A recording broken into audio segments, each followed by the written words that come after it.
یکی را دوست می‌دارم، یکی را دوست می‌دارم، ولی افسوس او هرگز نمی‌دارم.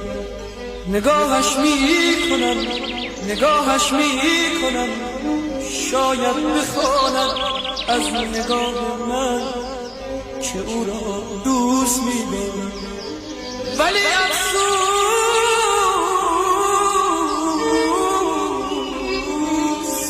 هرگز نگاهم نمی‌خواند.